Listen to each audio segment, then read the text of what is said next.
guys, welcome to episode 4 of Unethical Podcast. Girls are bitches, man. The case we're going to be discussing today is the Slender Man stabbing.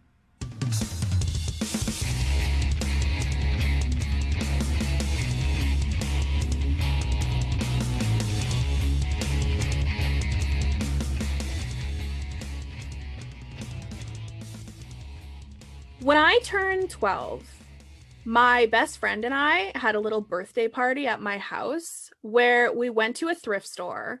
We bought matching outfits of horrible early 2000s graphic blouses, swim wraps as skirts, and matching gold heels. You know, that like flaky, like gold vinyl shit? Yeah. Ugh. We went home and we filled balloons up with water so that we could pretend that we had boobs. Nice. And we absolutely lost our minds laughing when my mom's cat suddenly jumped up on my lap and popped one of my water balloon titties. I played Mrs. Claus in my Christmas play when I was grade 5, and I had fake titties too. I thought I was so funny. I got a lot of laughs. It was the first time I got laughs. First time. And then I was addicted. So when me and my friend were done, we put the rainbow of titties in the bathtub and we popped each one with a knife so that they could drain away. And that's really the only memory I have when I'm sure I was 12 years old. So imagine when you thought about being 12, you remembered your best friend's birthday party was the night that you and your two best friends went out into the woods, and instead of popping water balloons with that knife, they tried to stab you to death because of a popular internet legend. Yeah, what? Wait, what? The case we're talking about today is the Slender Man stabbing. So I'm going to play some clips from the interrogations of Anissa and Morgan for you guys as well. In 2014, two 12-year-old girls from Wisconsin named Anissa Wire and Morgan Geyser lured their friend Peyton Leutner, also 12, into the woods and tried to kill her. The three girls attended the same school and were friends. In fact, for a couple of years, the victim Peyton was best friends with Morgan. They had cute nicknames for each other, and Morgan and Anissa continued to use Peyton's nickname, and they called Peyton Bella during the interrogations. Anissa joined their school when they were all in the 6th grade, and Morgan and Anissa found that they had a great deal in common and soon became inseparable. Peyton tried to pretend she had the same interests, but she was freaked out by the creepy things that Morgan and Anissa were into.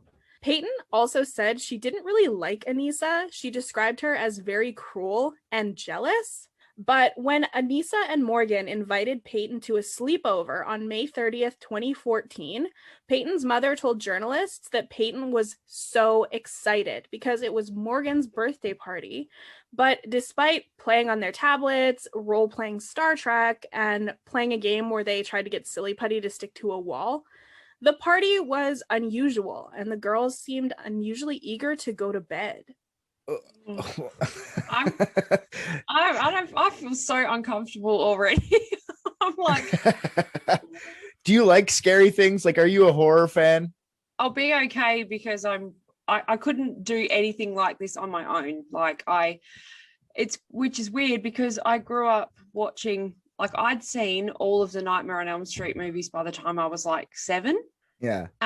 Because for some reason my family thought it was a fantastic idea to put all of us kids in front of horror movies while they were doing while they were partying. So I suppose that explains why my brother constantly had nightmares until he was like 16 about Evil Dead. So so you were babysat by Freddy Krueger. That's good. I don't know if you know what he did to kids. Yeah, I don't know if you know what he did to kids. I don't know if you remember those movies, but wrong babysitter. Way to go, Australian parents. Yeah, Freddy Krueger was like, he was in my dreams all the time. Like, so, I can remember all of those movies from. No, I'm more freaked out by weird stuff like this than slasher movies. Like, things like that don't really bother me because I know that they're manufactured and I can watch them and be like, oh, that's gross, but I know that it's, fake blood and actors and stuff like that. But when it's stuff like this, I feel this is the reason I even brought up horror movies. I feel like this is like opening to a horror movie.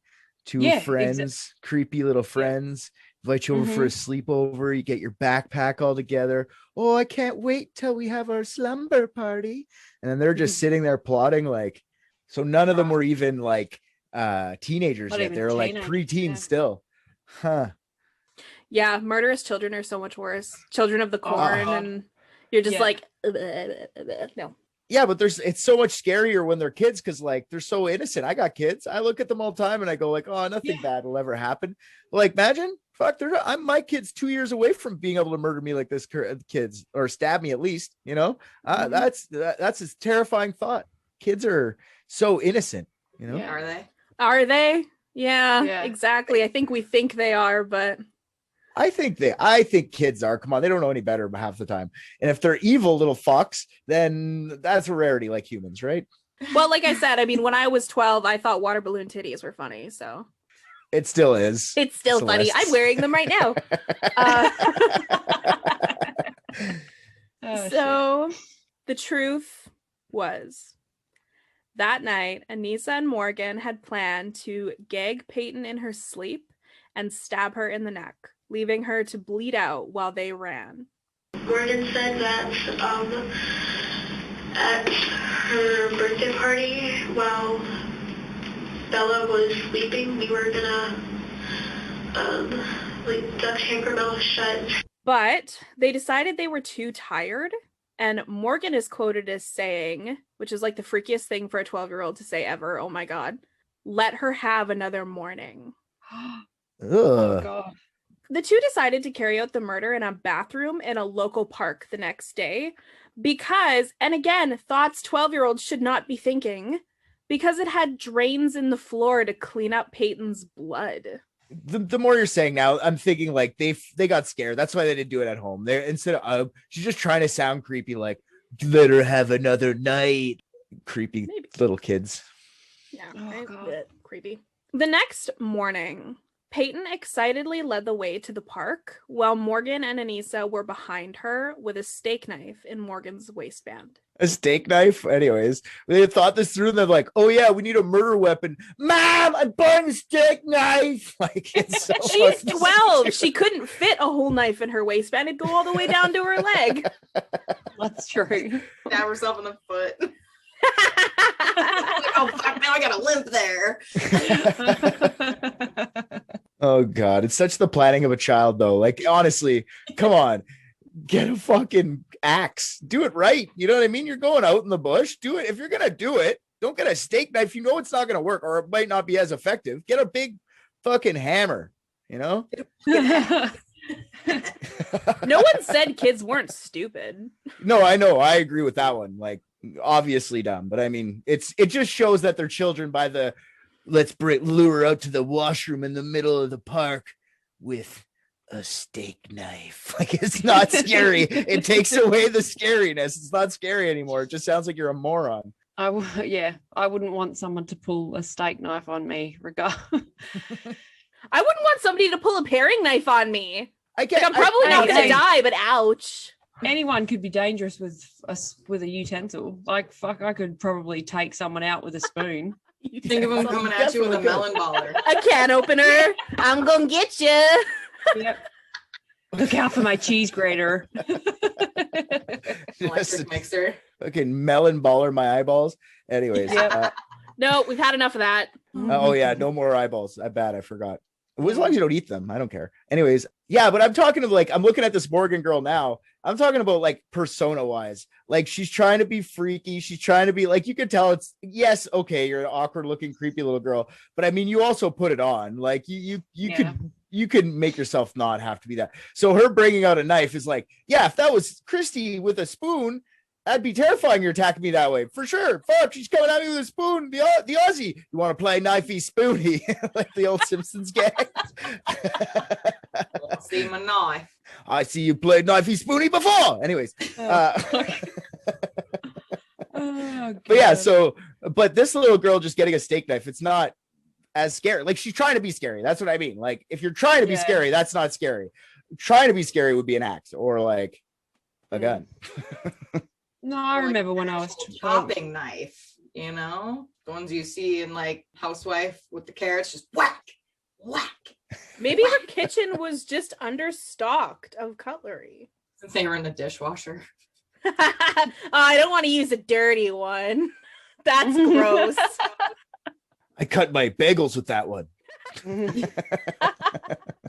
Okay, so Morgan and Anissa first planned to sacrifice Peyton after bonding over a popular online creepypasta tale, Slender Man. So a creepypasta is a viral horror legend that is perpetuated by readers. They are most commonly presented as true stories relayed by those that experienced these events. They were incredibly popular in the late 2000s and early 2010s. One of the most popular ones I know of is called the Russian Sleep Study. It makes rounds regularly across Facebook. And it is presented as a true story of a scientific experiment conducted in Russia. And man, I believed it was true right up until I was in like my early 20s. And then I just started fact checking. I know exactly the one you're talking about. I've always thought it was true. It's the scary part about the internet, especially with creepypastas, because you're right, they are framed as real. And if you make it just to say real enough, people will fucking believe it, man. You know, you just need that one little thing of truth and people will glom on, and especially on the internet, right? Mm-hmm. You want to say Russians are evil, doing evil shit in their sleep with people that are sleeping there? Oh man, that's a fucking easy one to run with. That has no, even though Russians are just like us, man, there's fucking creepy assholes on top, and then most of them are just normal ass people, but still, it's all ingrained in us that Russians are assholes because of movies. Not assholes, just like scary. The way they talk is scary. I met a Russian guy who was in the military in Russia, and what they would do to get hammered when they were going out into the field, they would take a razor blade. I'm not even fucking joking. This is what he told me. I don't know if this is true. I never watched it good. But they would take a razor blade, they would shave their head, and they would like cut lines in their fucking head, and then cover their do-rag, like their thing they wore on their head, with fucking vodka, and just like wrap it around their head like a bandana and just get hammered through their fucking skull. That's how crazy Russians. That's why I think Russians are crazy. Like they always have a crazy ass story, you know? Holy fuck. Jeez, and here I am butt chugging like an amateur. This is the same guy that told me. What the fuck? That was actually a study by a sociologist. She started this like rumor that kids were getting hammered by soaking their tampons in liquor and inserting it.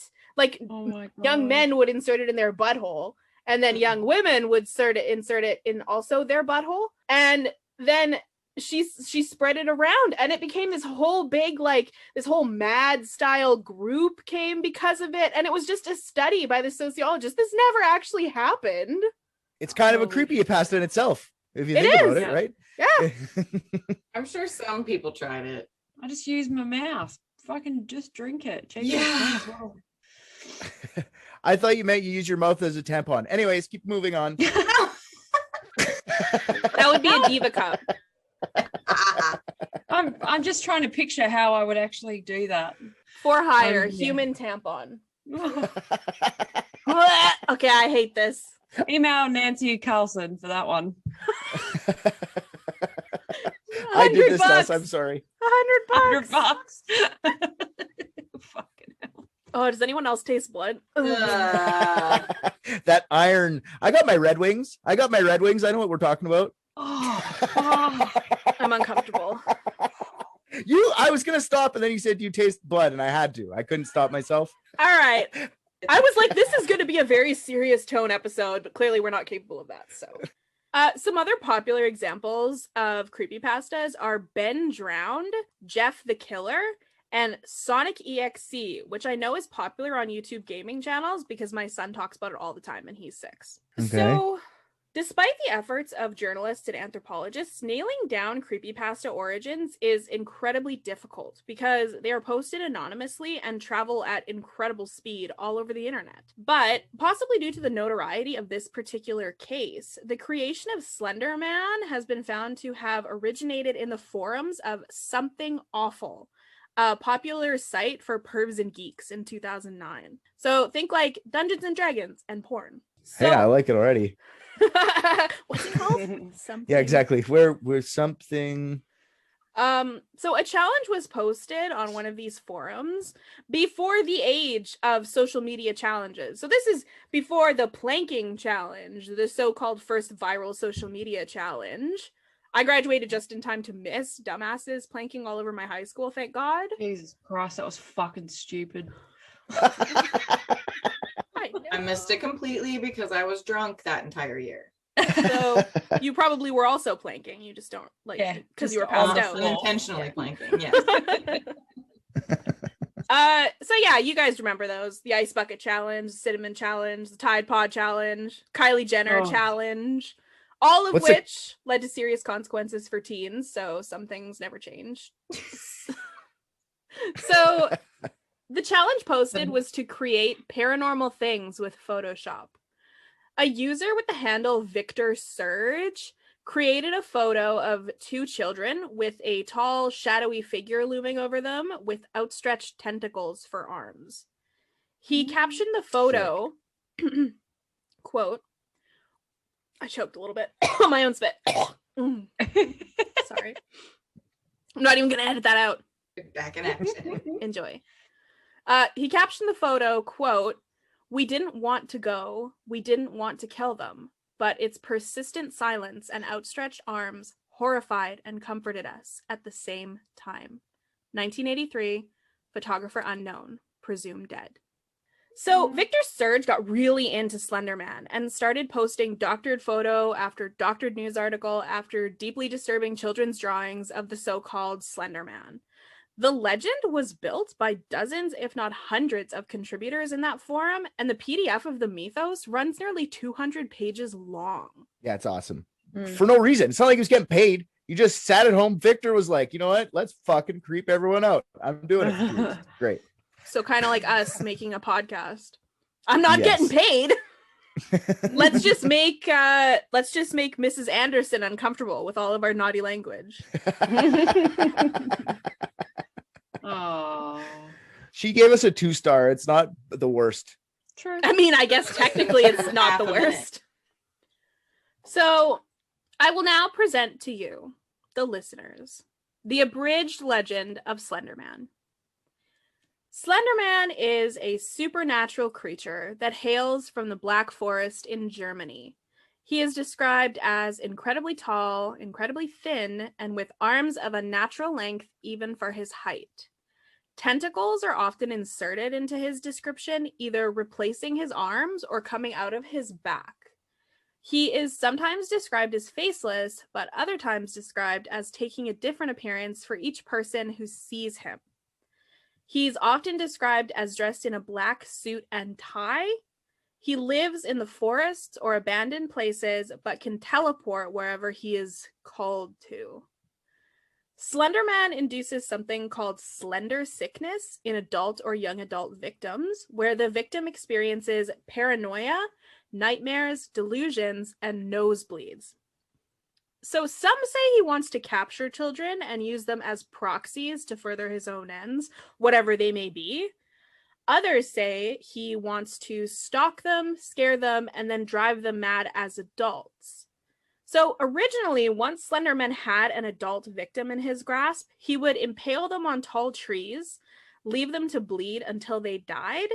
Then he would remove the organs, seal them in plastic, and return them into the corpse. Oh, that's a very specific thing to make up. I like it. A lot of work. That's somebody got real creative. Oh, he's gonna take out all the organs and then he's gonna put them back. Oh wait, in baggies. Like, woo! Sealed for freshness. All right, y'all, fucking weirdos. Okay. So Slenderman did stop doing that for some reason, and he also moved on to preferring younger victims to adults, so he could brainwash and lure them quietly until they trust him, and only then can he kill them. So he's like the creepy imaginary friend now. So much scarier with kids though, right? Like if you made it just adults, it's bad, boring. Like they got, oh, whatever. But kids, ooh, our most vulnerable. Ooh, make it scarier. Let's see what we got. And with teenagers, he will stalk and terrorize them with the slender sickness until they are so insane they seek out to prove he is real and walk right into his trap. So, from their extensive research, Anissa and Morgan saw no reason to doubt the legitimacy of Slender Man. There were multiple news articles of legitimate sightings, a ton of literature, and his story seemed to go back as far as the battlefields of World War II in Germany. So they developed a belief that if they brought him a victim, they would be rewarded. He would make them his proxies, let them live in his Slender Mansion, which probably has 15-foot ceilings. It's like a Batmobile. It sounds like a Batmobile or like the Slender Mansion. It sounds like now he's a superhero. It's fucking stupid. He just drives his Slender Mansion around. Yeah. He's got the Slendermobile parked in his Slender Mansion. The wheel is like 10 feet across because his arms are so big. Yeah, it's like a ship's wheel. Yeah. Anywho. They also believed they would prove his existence while protecting themselves and their families. So Anissa and Morgan disagreed about who first convinced the other that their families were in danger. So I'm going to play a clip from Anissa. I said, okay, how would we do that? And she said, we have to kill Bella. And you feel as though in order to do this, you physically had to kill somebody? Yes. Okay. And here's another clip from Morgan. Anissa told me we had to. Why? Because she said that he'd kill our families. So according to Morgan, Anissa first tried to knock Peyton out in the bathroom. And Peyton, quote, got all mad and stuff.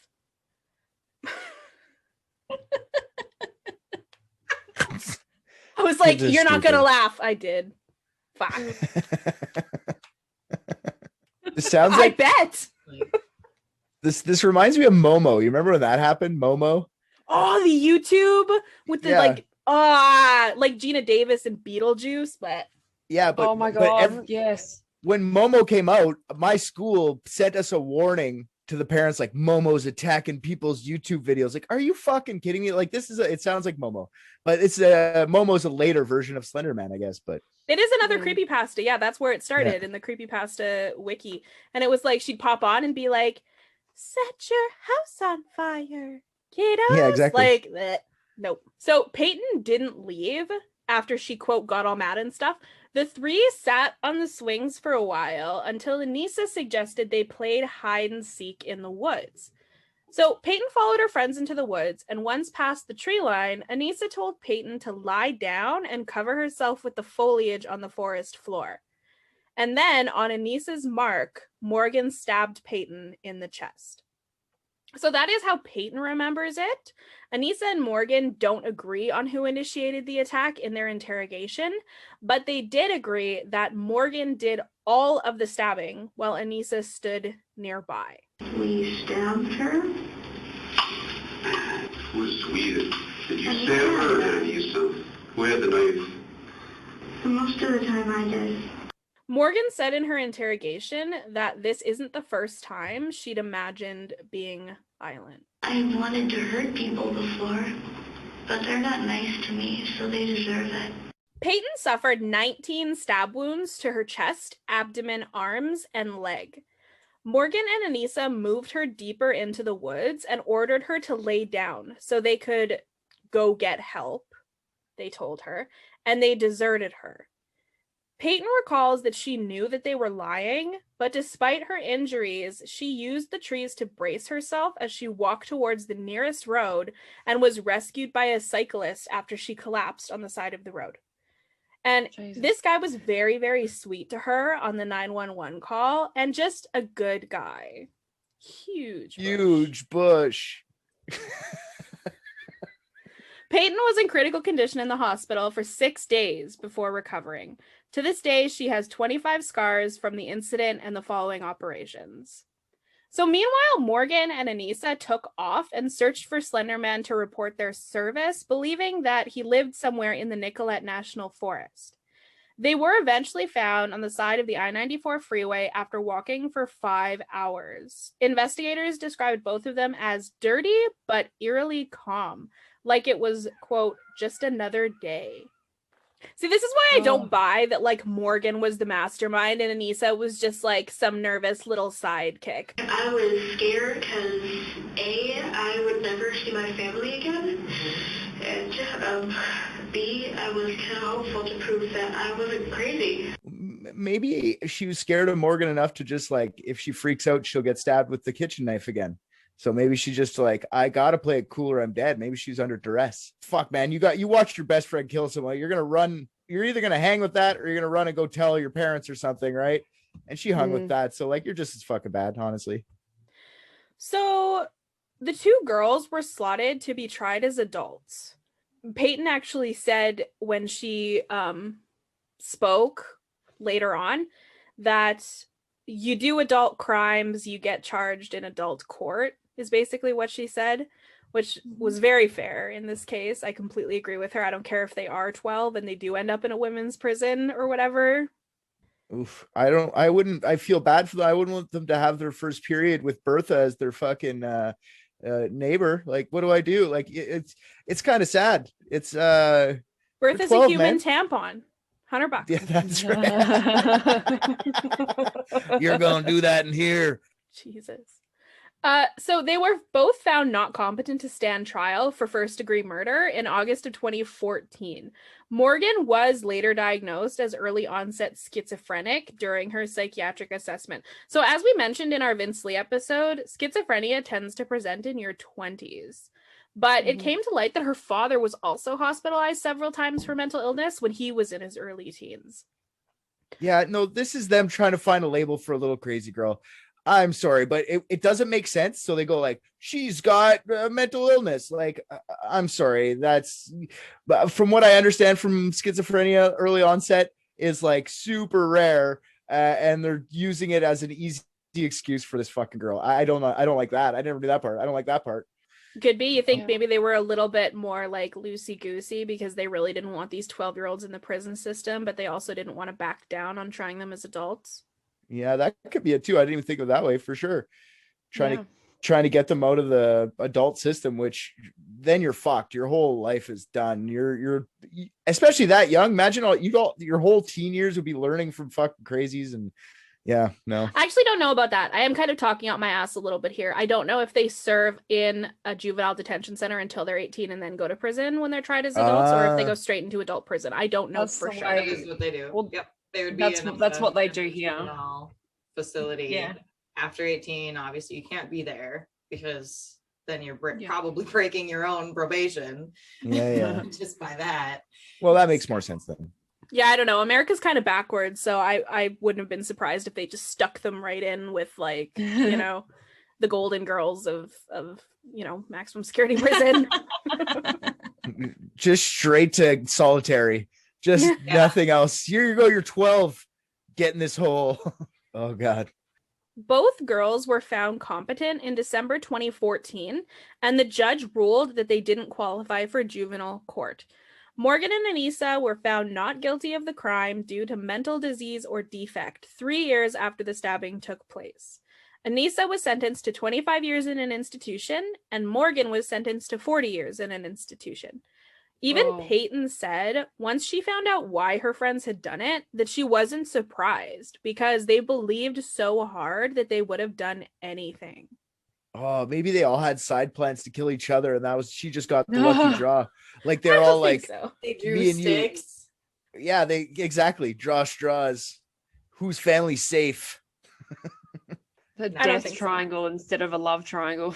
No, I don't think Peyton knew. I think she was just kind of just a normal kid trying to have friends. Peyton was creeped out by what they were talking about and stuff. She was like, they're a bit odd.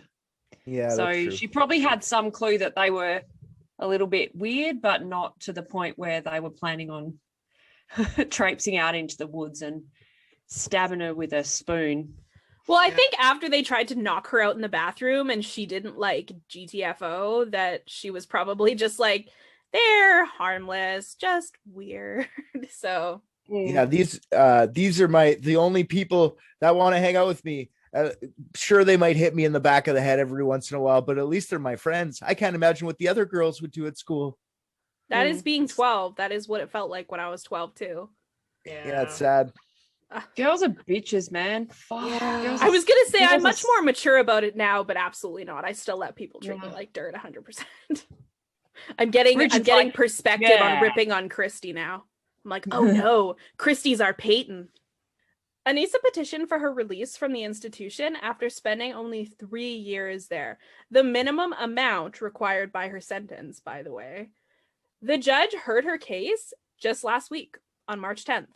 So if she is released, she will be under strict supervision until she is 37 years old. In 2020, Morgan's legal team appealed her case and petitioned to have her retried as a juvenile, but the appeal was rejected by the Supreme Court. Her sentence is required to be carried out until she is declared as having a complete resolution of symptoms or until she is 53 years old, at which point she will be released with supervision, mandatory scheduled reevaluations, and can be reinstitutionalized at any time. So before we get into this all over again, the issue in this case is not whether Morgan and Anissa should be released. We've discussed that. The issue in this case is the dangers, as Richard brought up earlier in the episode, the dangers of creepypastas being presented as true stories, completely available to children and teenagers with no regulation. So to get the ball rolling, I'm going to give you a few examples of real-life consequences of creepypastas. Slender Man has been linked to 2 additional violent incidents involving young offenders. One where a 13-year-old girl attacked her mother with a kitchen knife while wearing a black hood and a white mask, and another where a 14-year-old girl set her house on fire, nearly killing her mother and brother because she claimed Slender Man wanted her to. So in the mythos, it does say that in particularly messy instances, Slender Man will destroy the house of his victims. But this girl is obsessed with creepypastas and writes her own Slender Man fan fiction. So I think this case might just be she's a little psycho and it would have happened anyway. But another case around Slender Man involved an adult male who killed 2 police officers. He didn't claim he did it for Slender Man because he had trouble talking with a bullet in his head, but he was said to be obsessed with Slender Man and would often dress like him for kicks. Moving away from Slender Man, in 2015, a 12-year-old girl killed her stepmother and set their apartment on fire, claiming Laughing Jack, a creepypasta clown that would befriend children to enter their dreams, rip out their guts, and fill them with candy, told her to do it. Not all creepypastas have violent results. Some of them are just sad. Between 2014 and 2015, at least 103 people, but it could be as many as 241, have attempted to kill themselves at the Pine Ridge Indian Reservation in South Dakota, inspired by the legend of Walking Sam, who wanders the area collecting souls as retribution for an evil deed. And a local creepypasta in Kentucky has led to several accidental deaths. It is said that the Pope Lick Monster, that is a weird name, the Pope Lick Monster. Why are you licking the Pope? That is frowned upon in most countries. Have you guys been to the Vatican? What do I look like? I'm made of money? As soon as I got in there. Literally like one room of that place could end world hunger. Like it's the amount of money that is in that place is just offensive to everything. It's okay, let me rephrase. What do I look like? A room in the Vatican? Yeah. I would spontaneously combust if I showed up there. So hey, I thought the same, but I went with my wife and we survived. So did you survive by saying you were just friends? Actually, he's cool with the gays. He publicly outwardly is. I guarantee he's not actually cool with it though. He's old. Old people can be cool with the gays. In fact, I'm going to tell you a secret. Some old people are gay. Yeah, those are the ones that are cool with it. So yeah, the Pope Lick Monster. The Pope Lick Monster dwells on top of a railway bridge and hypnotizes victims into walking in front of a train. But some of the young people that go there searching for the monster have ended up being hit by a train accidentally. Or did they? Ooh. It is also been theorized that the 2016 creepy clown epidemic was a result of people bringing creepypastas to life. Naturally, clowns are very commonplace in the horror genre since good old John Wayne Gacy tried to see how many bodies he could fit in his crown claw space. Crawls. You guys, I fucked up my punchline. Say it again. No! We'll laugh like hard. It'll be a hearty laugh the whole time. The moment's gone. And the popularity of Stephen King's It. Let's move on. I watched that when I was 7. Still not fucked up and going stabbing my friends. Yeah. I grew up on Goosebumps books, which kind of remind me of these, you know, I mean, obviously they're fake, but like, you know, when you're a kid and it's like, they have a whole collection. Like it's like an encyclopedia. But it's very obviously presented as fiction. Well, yeah, but I mean, like when you're reading them, no. Yeah, I mean, okay. Yeah, okay, but yeah, like it's like a real story when you read it. Yeah, that argument only goes so far because like creepypasta or like how real can you think it is? Like how dumb are you? Just dumb enough to believe a fucking Goosebumps is real too, I would say. Like I agree with you. Not all of them are on creepypasta necessarily. I mean, because the term creepypasta was coined in 4chan in either 2004 or 2006, and it just means copy paste. Like it's like creepy copy paste copy pasta creepypasta. So I mean there are actual websites dedicated to Slenderman, just like there are actual websites dedicated to Bigfoot or the Loch Ness Monster. I mean, there's so many doctored images that seem so legit that sure, like people believe. This isn't the first year of the internet, right? Like this is like 2013, you said? Yeah, but they're 12, remember, so this is probably very early in their experience of the internet. Sure, but my point is you have parents and your parents know how the internet exists now and did not fucking believe everything on the internet. In 2013, we all had that knowledge. In 1995, maybe not.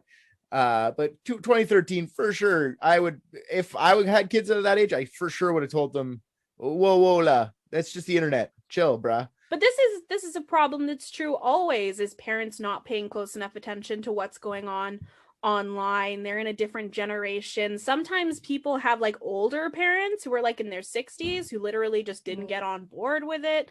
People really don't know what's going out there. And teenagers, I mean, like I said, I believed the Russian sleep study until I was in my 20s.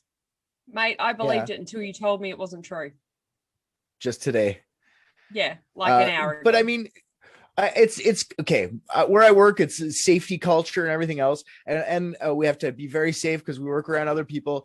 And let's say an incident happens. Okay, someone has a knife and they cut themselves. They never ever blame the person being a jackass. They always blame the fucking knife, and it bothers me. If you use a knife properly, you should not cut yourself. But no, it's because it's an X-Acto knife and it stays out. It's the same thing with this. It's like we can't blame the internet for you not taking care of your jackassy kids. So you're saying we should blame the parents instead of the kids then, which is the same thing as blame the supervisor because the worker cut themselves. No, I'm not saying that. I'm saying she's 12, so you have responsibility now to watch them. Yes, you blame the supervisor if the person cuts themselves because the supervisor didn't teach them properly. I agree with that. Their job as a parent is make sure your kids are growing up safely and learning life, not blame the thing that they're on because you don't want to take responsibility for your responsibilities. But since the parents obviously, can't be trusted to do that a lot of the time because, most households are 2 working parents now. They're just out of touch a lot of the time. And I admittedly, Jack tells me shit that he learns online all the time that I have no knowledge of. I don't know anything about YouTube, and that's where he learns fucking everything, which makes me sound like an absent parent. But I'm a single mom. I'm doing the best I can. So, it's changing all the time. It's hard to be up to date constantly on it. And since we can't necessarily trust the parents to always make the most responsible decisions, I think that creepypastas and claiming things are real that aren't need to be more properly regulated and implemented into child protection software or whatever, if that's your form of parenting. Or probably a big reason that they implemented the parental lock control on a lot of devices. But did they have that back then? I don't know, honestly. I mean, a lot of things you had to specifically download specific software. That's what I was wondering. Because nowadays, when you're setting up a device, you can turn it on in your wizard setup or whatever it's called. Yeah. And like, I'm totally opposed to, you know, not allowing your kids access to technology, because this is going to be their lives forever. They need to be technology literate and, you know, introduce it in school, because that's something that they don't, you know, we were talking about in our other episode that they're talking about consent now in kindergarten, but why aren't we teaching them about the dangers of technology in kindergarten? Shouldn't they know? I feel like parents have a big job in this, but so do teachers. Teachers see their kids more than some parents see their kids. So if you think about it, the kids are at school for 7-8 hours a day, and then you get 4 or 5 hours at night. But there should be a part in the curriculum where they're teaching internet safety. And a good question, Celeste, because I'm not sure. I'd have to ask my kids if they've ever taught them that at school. I think they include, well, obviously we did like stranger danger at school, and I think they're introducing don't talk to strangers on the internet, but I'm not sure whether they're also including in that the whole what's real and what's not on the internet kind of thing in that same lesson, which they absolutely should do, because if you want to find it on the internet, you'll find it. If you want to make something true, you can find a website that will make something true. That's another thing by putting it on grown-ups, right? I mean, how many flat earthers out there are like over the age of like 30? Yeah, you're very accessible to the crazy thoughts out there. And that's what they should be really teaching the kids, is like, there's crazy people everywhere. Make sure you look at more than just the first place you look. And parents are having that conversation on like a shallow kind of level, I think. But I know for me, I sometimes forget how much fake information there is out there and how malleable kids are to just believe shit. And absorb. Are just sponges, mate. And I mean, do we start that in childhood? Is that something that we ingrain in them by telling them that, you know, about Santa Claus and the Tooth Fairy? And like, is that something that we start and perpetuate? That's a good, interesting way of thinking about it. Yeah. I like to say no, because that just adds like wonder. The internet's a trash hole, you know what I mean? And we're still, the whole what's real and what's fake is still hard for adults, right? Well, this is what we're having the biggest issue with in, I would say, modern society, really, is just like what's real, what's not. Also, I mean, hiding things from them, like at the age of 12, especially when they're like hot to trot on rebelling, they're just going to go to their friend's house and purposefully look into this and be like, well, you were just trying to deceive me into thinking that things aren't real, but this is real because you told me it's not, just because fuck you, man. Yeah. It also cause trust issues amongst that dynamic, you know, like, oh, you lied to me. So what else is there, you know, that you lied about that I have to go find out myself? But if you're just going like, I have to go do something, you know, instead of like taking the time and sitting with your kids. And I know it's we all have busy lives and whatever, but what's more important than making sure your kids don't get like into a murder cult or fucking molested, like or worse, molesting? If you don't want the responsibility of having to teach your children, don't fucking have them. Well, because my kids I have such a massive age gap between my kids, because my oldest girl's 21. And then I've got Lara, who's 11 months. So, and then Jesse's 18 and Gabe's just turned 4. So the difference between parenting from when Erin was born to now with especially Gabe, the difference is massive. Like she didn't barely had any interaction with electronics except for watching TV. And now Gabe, he has his own little Leap pad and he can play games on it, and he goes on the iPad and he watches YouTube and he knows how to navigate it himself. He's fucking 4. Yeah, I couldn't even pick up a phone when I didn't, you know, I used to pick it up. We had a rotary dial phone. I've had to put locks and stuff on the iPad because he's obsessed with that fucking song, the Gummy Bear song. Do you guys? Yeah. I'm a yummy tummy, that's a gummy bear. Never heard of it. Never heard the song. He likes to watch all the different videos of the Gummy Bear, and he was on the iPad one day and I just happened to look over and he was watching a video because I could hear the song, but I looked over at the video and someone had taken the video and the Gummy Bear was having its head chopped off with a chainsaw, and it was being stabbed. And I was just like, okay, Mama's taking the iPad now, buddy. Just in those couple of minutes, he was able to navigate to a video that was playing the song that he loved, but he was looking at this incredibly violent image. Like, I mean, it's not violent to me, but for a 4-year-old, it's up to us. I was just gonna say that defeats like the point of no headphones, because you can be hearing this song that you assume is what you think it is, and then all of a sudden it's like, I reckon that's why they do it, because they know that if the parents are listening and they can hear the happy, fun time music, they're not going to be panicking that their kids are watching a fucking slasher movie. When Jack was 3, my dad gave me like the iPad he got from work that he never uses. And I put on some episodes of a show I liked when I was a kid. I can't remember what it was now, maybe Blue's Clues or something. And then I come back out and he's watching. He somehow managed to get from Blue's Clues to top 10 most violent riots. Yeah. Yeah. That's so metal, Jack. God, but I'm going to take that away from you now.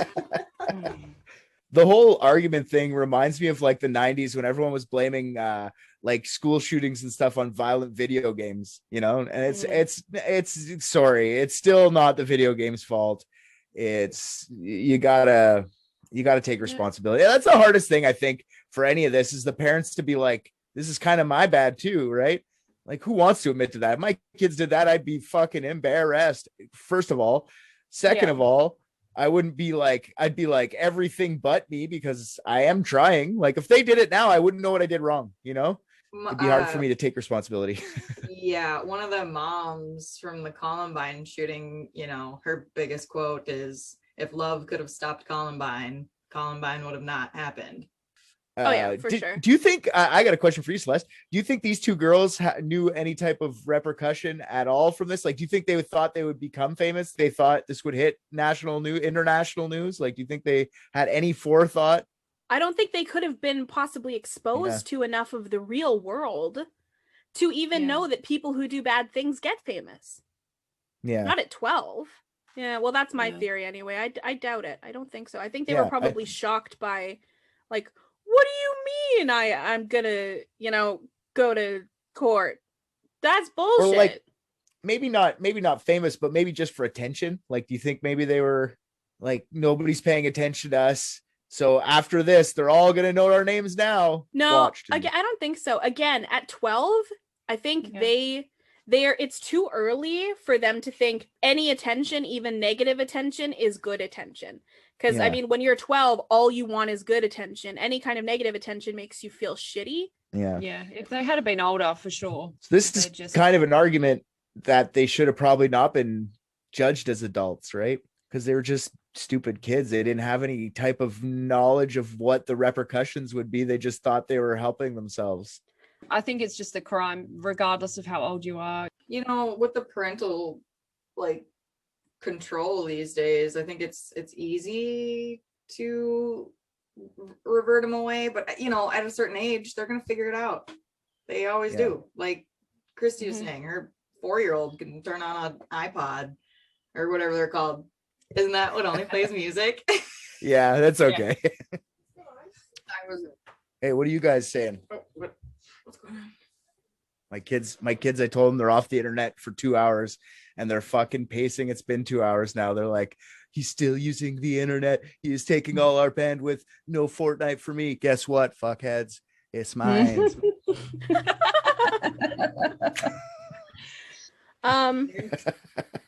So I will sum it all up. The victim, Peyton, urges parents to stay vigilant and informed about the internet and to discuss with your children early in life what is real and what is not online. And so that will transfer well beyond believing in ghouls and goblins. You can talk to them about body image. You can talk to them about, that news makes the world seem so much more scary than it is. You can talk to them about people pretending to be something they're not, people faking sob stories, talk to them about scams, and be really careful as parents about friends, about your kids' friends. Kids will resist breaking up a friendship, even if they don't want to be in that friendship, just to rebel against their parents if that's what they tell them to do. Peyton deserves some recognition. That's crazy that she survived. We didn't really touch on that very much, but I'm proud of her, and she got to tell everyone why they're fucked up, and she's probably learned a big lesson from the internet. So maybe we should all stab our kids. Maybe we shouldn't say that.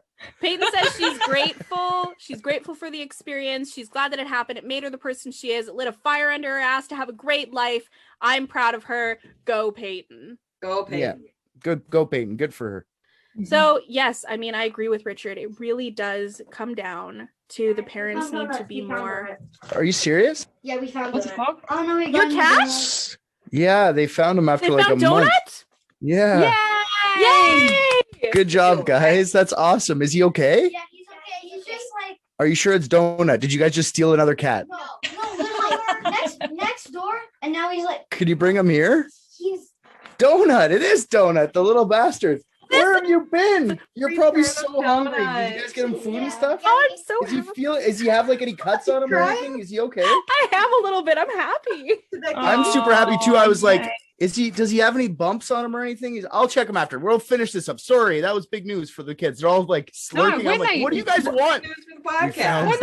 When they came in and they're like, we found him in the garage. I thought they were saying there was an intruder in the house. I'm just like, Richard, get off your fucking ass and go and protect your family. You guys, it doesn't matter. It doesn't matter what comes next.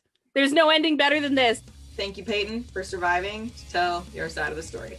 And fuck Morgan and Anissa. Bye, everybody. Bye-bye. Bye.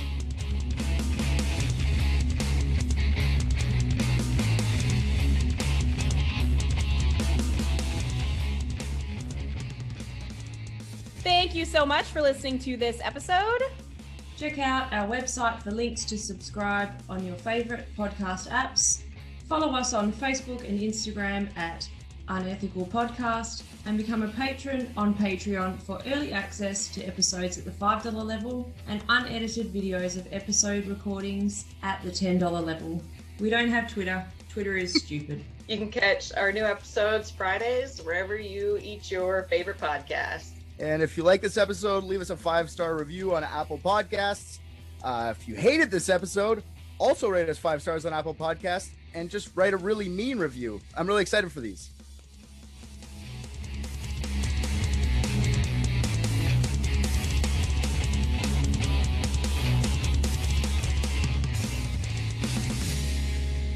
Now I can't even be in the corner properly. I'm no good.